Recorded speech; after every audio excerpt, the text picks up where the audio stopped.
कृषि दर्शन देखैया छत्तीसगढ़ के जम्मो किसान भाई बहिनी हो, मया भरे जय जोहार, राम राम। कैसे हाव संगवारी हो? बने बने हाबो। अब महू बने बने हाबो संगवारी हो। अब बने बने हाबन तब गोड़ बात करे बर यदि आए हो आप मन के तीर में। अब जैसे कि हमर अभी जो बछर चलत है, अभी भी हमर संगवारी हो जो कोविड महामारी है तेकर से अभी पूरा तरीके से छुटकारा हम नहीं पाए हैं। तेकरे सेती कथन कि खान पान में बड़ा हमला ध्यान देना है। और खान पान के बात करन संगवारी हो तो बढ़िया खान पान हमर रही तो हमन बढ़िया स्वस्थ रहिबो, मस्त रहिबो। और खान पान में संगवारी हो पहली ज़माना में देखा हो जिसे कुछ कहीं तेल फूल के हमन बात करन तो अलसी तेल चुपरन, सरसों तेल चुपरन और बढ़िया कान नाक में डारन, तो ये सब पारंपरिक चीज़ रही संगवारी हो। और अलसी खावे तको और सरसों के उपयोग ज़्यादा करन। अब धीरे धीरे नंदावत जात है, अब अलग अलग प्रकार के केमिकल के भरे तेल आ गए हैं और बहुत से कॉस्मेटिक चीज़ आ गए हैं। लेकिन संगवारी हो खान पान के जो हमन प्रयोग करथन वो ह फसल के रूप में भी हमन ला मिलथे। तो बहरहाल संगवारी हो खान पान के बाद हमन कृषि दर्शन कार्यक्रम में आज हमन यही चर्चा करबो कि तिलहनी फसल के वैज्ञानिक खेती कैसे होना चाहिए। और तिलहनी फसल में संगवारी हो ये बात है कि बहुत से तो तेल बनते, जैसे मूंगफली है, सरसों है, अलसी है, एकर तेल होते। लेकिन बहुत सारा अउ ऐसे तिलहनी फसल है जेकर से जो हमन पेंट करथन घर में, है ना, वो पेंट बनाए जाते, कॉस्मेटिक चीज़ बनाए जाते। तो बहुत सारा एकर फसल के संभावना है, अच्छा उन्नत खेती करे के संभावना है और लाभ के संभावना है। तो संगवारी हो हमन चर्चा ला शुरू कराओ, ओकर पहली आप मन देखो ये संदेश। प्रकृति गजब की ताकत है इसमें। बारिश की रिमझिम फुहारों को ही लीजिए। जब सही समय पर मिट्टी पर गिरें तो खेतों में किसान की मेहनत रंग लाती है।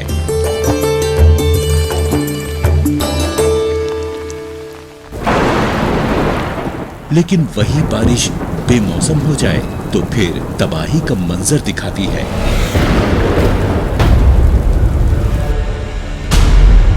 लेकिन क्यों रहे किसान के घर की खुशियां प्रकृति पर निर्भर, जब बन सकता है वो आत्मनिर्भर।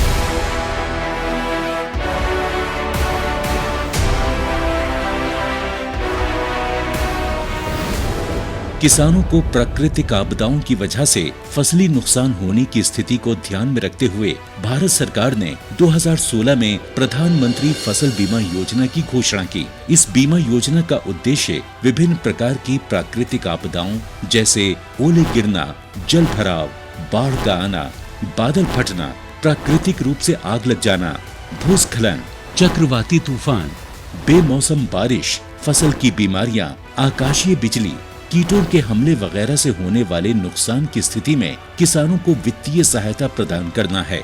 इस बीमा योजना के अंतर्गत फसल की विभिन्न अवस्थाओं को शामिल किया गया है, यानी पूरे फसल चक्र का सुरक्षा कवच। जिस दिन फसल काटकर खेत में सुखाने के लिए फैलाई, उसके अगले ही दिन मूसलाधार बारिश हो गई, सारी उपज बर्बाद हो गई। लेकिन ये तो अच्छा था कि मैंने फसल का बीमा करा रखा था, मैं नुकसान से बच गया और क्लेम की रकम भी मुझे आसानी से मिल गई। सारा भुगतान मेरे बैंक अकाउंट में हो गया।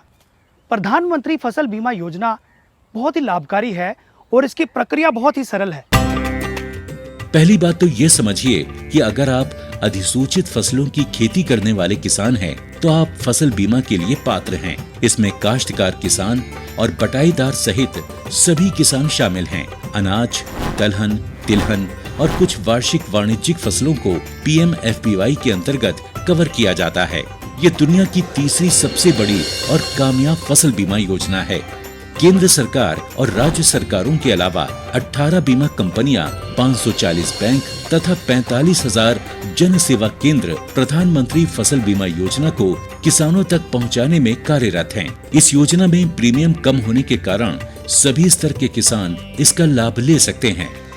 खरीफ फसलों के लिए बीमित राशि का 2% प्रीमियम, रबी फसलों के लिए बीमित राशि का 1.5% प्रीमियम और बागवानी एवं वाणिज्यिक फसलों के लिए 5% प्रीमियम है। किसानों के लिए ये योजना कितनी लाभदायक है, इस बात का अंदाजा इससे ही लगाया जा सकता है कि 2016 में योजना की शुरुआत के बाद पहले 3 सालों में किसानों ने प्रीमियम के रूप में 13,000 करोड़ रुपए का भुगतान किया, जबकि अब तक फसलों के नुकसान के क्लेम के रूप में उन्हें 60,000 करोड़ रुपए मिल चुके हैं। यानी जमा राशि के मुकाबले 4.5 गुना अधिक राशि दावों के रूप में प्राप्त हो चुकी है। अब तक हर साल खरीफ और रबी के मौसम के दौरान 5 करोड़ से भी अधिक किसान इस योजना से जुड़े हैं।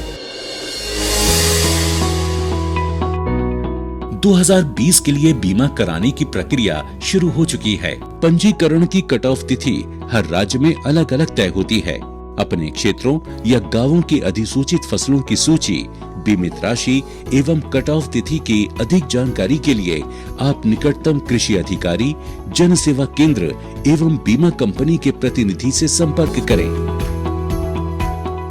www.pmfby.gov.in पर लॉगिन करके या फसल बीमा ऐप क्रॉप इंश्योरेंस ऐप का उपयोग करके अपनी फसल के नामांकन के लिए आवेदन किया जा सकता है।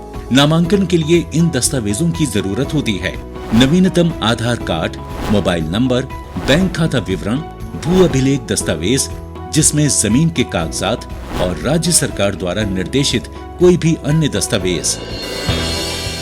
कैसे मिलेगा फसल नुकसान होने पर दावे का भुगतान? PMFBY योजना में बीजों की बुआई से लेकर फसल कटाई के बाद सुखाने के उद्देश्य से खेतों में 14 दिनों तक फैलाई जाने वाली फसलों के पूरे फसल चक्र के दौरान जोखिम के कवर को प्रदान करता है। स्थानीय आपदा के कारण या अगर फसल कटाई के बाद बीमित फसलों को प्राकृतिक आपदा से नुकसान होता है तो बीमित किसान को 72 घंटे के भीतर इसकी सूचना बीमा कंपनी, बैंक या फिर राज्य सरकार के अधिकारियों या बीमा कंपनी के टोल फ्री नंबर पर देना आवश्यक है। जोखिमों में उपज हानि का आकलन फसल कटाई प्रयोगों के आधार पर किया जाता है।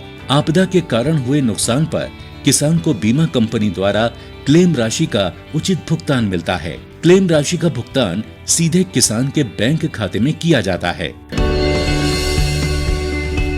शिकायत निवारण के लिए किसान बीमा कंपनी, निकटतम बैंक शाखा या ब्लॉक या जिला कृषि कार्यालय में संपर्क कर सकते हैं। वो अपनी शिकायतों के लिए जिला और राज्य स्तरीय शिकायत निवारण समिति तक भी पहुंच सकते हैं।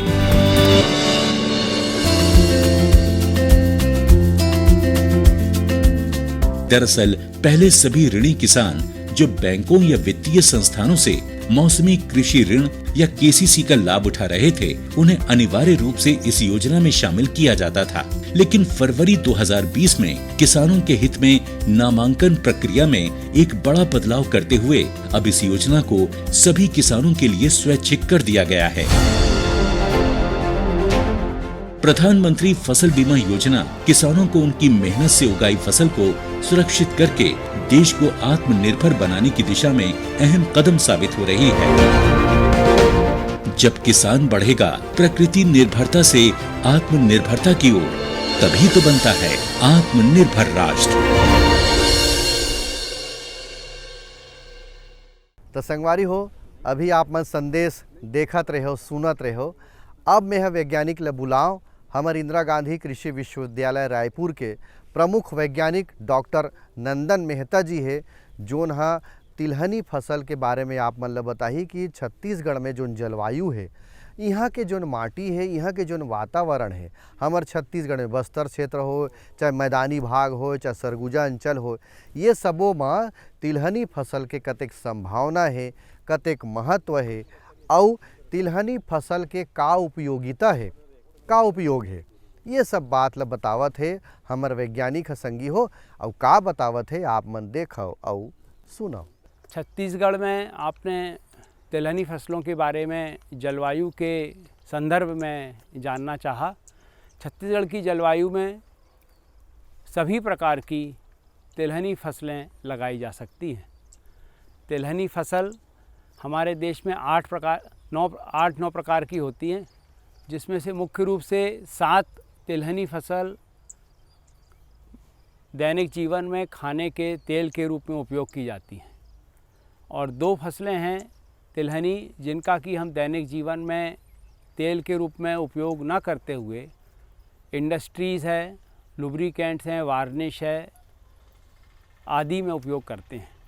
जो 7 फसलें हैं जिनका कि हम खाने के तेल में उपयोग करते हैं वे हैं सरसों है, मूंगफली है, सनफ्लावर है, सैफ्लावर है, तिल है और बस्तर में लगने वाली एक और फसल है जिसको कि हम नाइजर के नाम से, रामतिल के नाम से भी जानते हैं। इसके अलावा 2 फसलें अलसी और कैस्टर हैं जिनका उपयोग इंडस्ट्रीज़ में बहुत ज़्यादा हो रहा है। जिस खेत में हम यहाँ पर एकत्रित हुए हैं, खड़े हुए हैं, यह अलसी की फसल है जो पुनः अपना क्षेत्र बढ़ाने के लिए अग्रसर हो रही है। यहाँ पर इस फसल के बारे में बताना चाहता हूँ कि इसमें ओमेगा 3 जो कि दैनिक जीवन में बहुत उपयोगी है की मात्रा इससे पूर्ण की जा सकती है। दूसरा इसका उपयोग जो है वह लेनिन के कपड़े जो आजकल बहुत ही प्रीमियम क्वालिटी के उच्च वर्ग में उपयोग में आ रहे हैं, इसी फसल से बनाए जाते हैं। तीसरा इसका उपयोग गत्ता, पैकिंग मटेरियल आदि में, रेशा जो है वो मोटे जूट के अल्टरनेट के रूप में उपयोग में आता है। इसके अलावा इसका तेल पेंट इंडस्ट्री में बहुत ज़्यादा उपयोग में आता है चूँकि यह बहुत तेज़ी से सूख जाता है कम समय में, इसलिए चमक बरकरार रहती है और इस तरीके से इसका उपयोग हम कर सकते हैं। ये कम जलवायु में, कम जल में अच्छी उत्पादन देती है।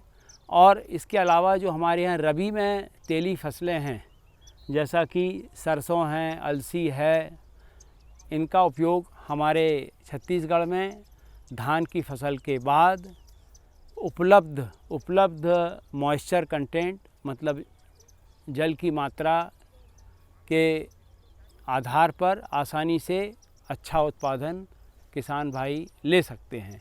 तो संगवारी हो देखे हो कि अभी बतावत रही से कि तिलहनी फसल के कतेक उपयोगिता है, जिसे मैं शुरू में कह रहे हो नहीं, खान पान के बड़ा महत्व इसने एमे जोन हमार शरीर के अंदर जो जिनिस है, जिसे हृदय के बात करन, लीवर के बात करन, तो गजब अकन जोन चीज़ है ओकर बर भी बहुत अच्छा माने गए है। अलसी ला हृदय रोग मन बर ओमे ओमेगा 3 रथे। ऐसे कि बताते कि अलसी है, सरसों है, में गजब मात्रा में फ़ायदा है शरीर के खान पान बर।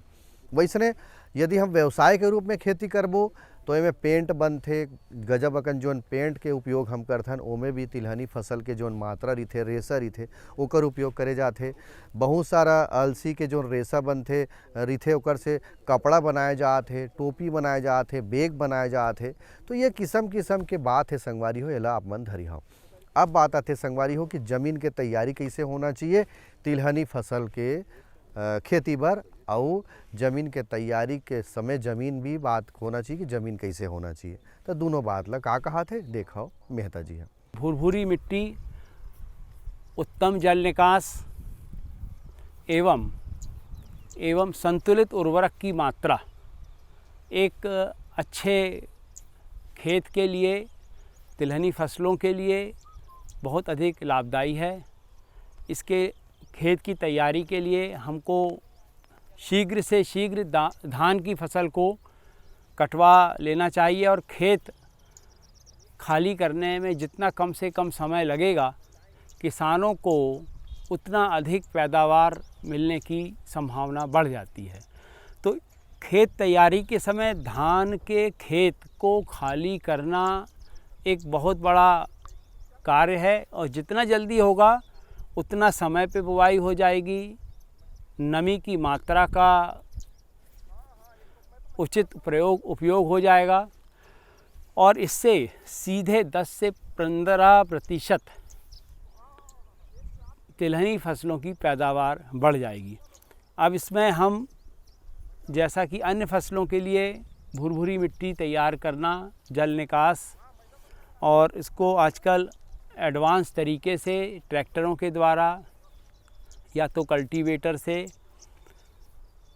या देसी हल के द्वारा आसानी से किया जा सकता है। आजकल इसको किराए के रूप में भी आसानी से हर खेत में उपलब्ध है। किसान भाई शीघ्र से शीघ्र 1 सप्ताह के भीतर यह खेत अपना तैयार करके तिलहनी फसलों को बुआई के लिए उपयुक्त कर सकते हैं। चर्चा भी और जारी रही संगवारी हो आज के विषय में, लेकिन बेरा हो गए एक ठन विराम के, तो हम ले थन एक ठन विराम। आप मन देखो ये संदेश।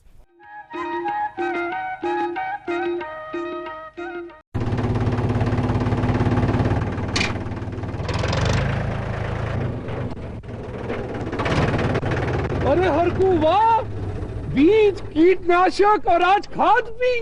अरे इतना खर्चा कहाँ से? अरे खर्च की चिंता किसे है, मेरे पास है ये किसान क्रेडिट कार्ड। कार्ड? अरे बैंकों द्वारा जारी इस कार्ड से किसान उसकी सीमा तक की रकम कभी भी बैंक से निकलवा सकता है और खेती बाड़ी की सामग्री कभी भी खरीद सकता है। तो हरकू भैया एक कार्ड मेरे लिए भी। किसान क्रेडिट कार्ड के लिए नजदीकी बैंक से संपर्क करें और पाएं ढेर सारे लाभ। हर जोखिम से निकल कर फसल आए, सुरक्षित हो जाए। फसल बीमा से हर किसान अब आत्मनिर्भर हो जाए। अब सूखा पड़े या बाढ़ आ जाए, कोई डर नहीं। अब ओले पड़े या कीट पतंगे फसल खा जाए, कोई फिक्र नहीं। अब कैसी भी आपदा हमारी फसल पे आ जाए, क्षति होने पर हमारे दावों का उचित भुगतान मिलता है, क्योंकि हमने लिया है प्रधानमंत्री फसल बीमा। बुआई से फसल कटाई तक हर जोखिम का दावा, न्यूनतम प्रीमियम पर अधिकतम भुगतान का वादा। योजना से हर साल जुड़ रहे हैं 5 करोड़ से ज्यादा किसान। अब आपकी है बारी। नजदीकी कृषि कार्यालय, सहकारी समिति, बैंक शाखा, अधिकृत बीमा कंपनी या जन सेवा केंद्र में स्वेच्छा से करा सकते हैं पंजीकरण। फसल बीमा पोर्टल या फसल बीमा ऐप द्वारा भी किया जा सकता है पंजीकरण। प्रधानमंत्री फसल बीमा योजना, आपकी फसलों का संपूर्ण सुरक्षा कवच। कृषि एवं किसान कल्याण मंत्रालय, भारत सरकार। आप किसान भाइयों की खेती बाड़ी से जुड़ी हर समस्या का कृषि विशेषज्ञों द्वारा तुरंत समाधान। किसान कॉल सेंटर। आप भारत के किसी भी प्रदेश में रहते हो, कोई भी भाषा बोलते हो, आपकी समस्या चाहे फसल की बीमारी की हो, खाद की, पशुपालन की या कृषि से जुड़ी नई तकनीक की, अपनी समस्या का अपनी ही भाषा में समाधान पाने के लिए आप देश के किसी भी कोने से डायल करें 1551। विशेषज्ञ द्वारा आपको दी जाने वाली ये सलाह बिल्कुल निशुल्क है। ये सुविधा प्रातः 6 बजे से रात्रि 10 बजे तक निशुल्क उपलब्ध है। किसान कॉल सेंटर यानी 1551।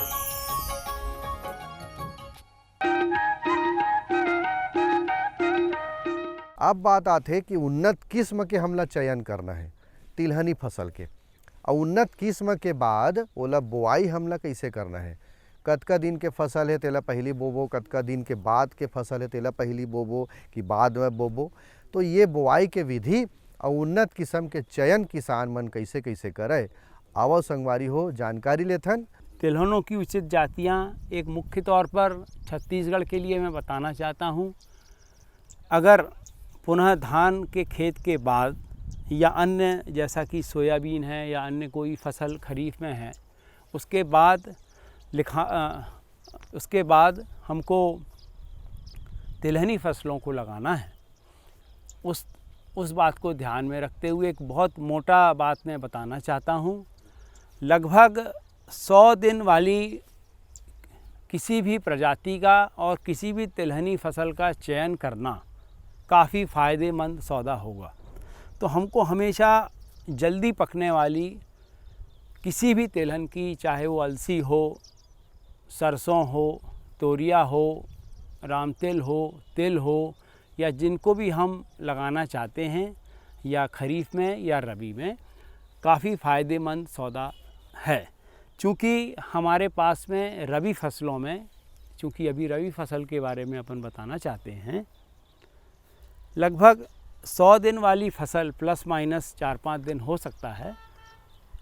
जो भी हमारा मॉइस्चर है, नमी की मात्रा है, लगभग फरवरी मार्च तक रही आती है, बनी रहती है, और कदाचित वर्षा रेन्स भी हो जाते हैं तो ये फसल काफ़ी अच्छा उत्पादन दे देती है। जैसा कि विधि के बारे में बताया है कि तो हमको अगर बहुत ही शीघ्र बुआई करना है, बहुत ही शीघ्र बुआई करना है और खेत की तैयारी में बहुत समय लग गया है, तो छिटका पद्धति से कर सकते हैं, लेकिन उसमें वीडिंग करने में, इंटरकल्चर ऑपरेशन में, हार्वेस्टिंग में काफ़ी समस्याएं आती हैं, ज़्यादा बीज भी लग जाता है। और अगर समय से खेत बन गया है और आपके पास में ड्रिल है, कतार से बोनी की पूरी व्यवस्थाएं हैं, तो कतार बोनी काफ़ी अच्छी मानी जाती है। उसके पश्चात हम एक सिंचाई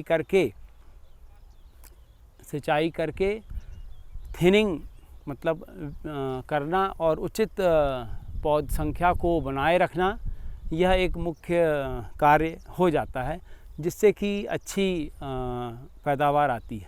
अब इसके बाद में उन्नत जातियों के बारे में जैसा कि मैं बताना चाहता हूँ, अलसी से ही प्रारंभ करता हूँ। तो कुछ हमारी नई प्रजातियाँ आ गई हैं, जिनके की नाम मैं लेना चाहता हूँ। RLC 133 है, RLC 143 है, RLC 153 है, RLC 148 है, और ये जातियां हैं। और कुछ अन्य और जातियां भी इसी वर्ष अनुमोदित हुई हैं, और इनके नाम हैं 161 है, 163 है, 167 है। और मुख्य रूप से हमारे अलसी का पूरे भारतवर्ष में यहाँ पर एग्रोनॉमी में, सस्य विज्ञान में, प्लांट ब्रीडिंग में, एंटोमोलॉजी में और पादप रोग में अच्छा कार्य हो रहा है, और हमारा सेंटर काफ़ी अच्छा इस तरफ कार्य करता जा रहा है। अब इसमें दूसरी फसल के बारे में जानकारी देना चाहता हूँ, जातियों के बारे में। सरसों में हमारे यहाँ छत्तीसगढ़ तोरिया एक है, जो कि लगभग 55-60 दिन से 100 दिन के बीच में पक जाती है। छत्तीसगढ़ सरसों हैं, वो भी लगभग 100 से 110 दिन में पक जाती है। इसी तरीके से तिल है, इसमें TKG मतलब TKG सीरीज है, 22 है, 36 है, 306 है, और इसमें अच्छी ये जातियां हैं। फिर इसके पश्चात जैसा कि सैफ्लावर है, इसमें भी हमारे इंदिरा कुसुम, छत्तीसगढ़ कुसुम एक है, ये अभी नई विकसित जातियां हैं सैफ्लावर में, जिसको कि हम कुसुम भाजी के नाम से भी जानते हैं। तो इस तरीके से ये रबी में जो तिलहनी फसलें हैं, उनकी मुख्य जातियां मैंने बताया। इनका बीज इंदिरा गांधी कृषि विश्वविद्यालय के नेशनल सीड प्रोजेक्ट NSP में उपलब्ध हो जाता है, और अगर ये पूर्व में 1 वर्ष पूर्व बुक करा दिया जाए तो आसानी से कृषि विभाग के माध्यम से या सीधे तौर पर भी किसान भाई अपना प्राप्त कर सकते हैं। अब बात आते कि सिंचाई करना है, जल प्रबंधन के बात हम ला करना है, तो तिलहनी फसल में सिंचाई के व्यवस्था हम कैसे करबो? आवो का कहा थे मेहता जी है, देखो संगवारी हो आप मन। जैसा कि सिंचाई एक बहुत ही अच्छा कार्य है, जो सीधे 20 से 25% उत्पादन को बढ़ा देता है। चूँकि इसकी उपलब्धता एक बहुत बड़ा प्रश्न चिन्ह है, किंतु पूर्व की तुलना में अभी सिंचाई में लगभग 20 से 25% की वृद्धि हो चुकी है, और इससे हमारे छत्तीसगढ़ में उत्पादन में वृद्धि और क्रॉपिंग इंटेंसिटी, फसल सघनता में जो रबी में होती है, बढ़ती जा रही है। इसमें जैसे हम कुछ पद्धति हैं, जैसे ओतेरा पद्धति है, उसमें अगर एक सिंचाई मिल जाए तो लगभग 25 से 30% वृद्धि हो जाती है। देरी से बुआई यदि कर रहे हैं, तब आप इसमें जनवरी-फरवरी में एक सिंचाई मिल जाए। और अगर सिंचाई मिल जाए, इसके अलावा हमको किस तरीके से देना है, तो आजकल स्प्रिंकलर सिस्टम और ड्रिप सिस्टम का भी काफ़ी प्रयोग फ़ायदेमंद है, और सरकार की बहुत सारी ऐसी नीतियां हैं जिसके सहारे ड्रिप इरिगेशन और स्प्रिंकलर सिस्टम दोनों का उपयोग किसान भाई कर सकते हैं। तो इन दोनों विधियों के द्वारा में कम पानी में अधिक उत्पादन किया जा सकता है। आज के कार्यक्रम यही मेर सिरावत है। अवैया बेरा आप मन संग फिर गोड़ बात करे बर आबो, नवा विषय ल धर के आबो और आप मन के विकास के बात करबो। तब तक आप मन बने बने रहो, यही शुभकामना के संग मोला देवा विदा। जय जोहार, राम राम करत हूँ।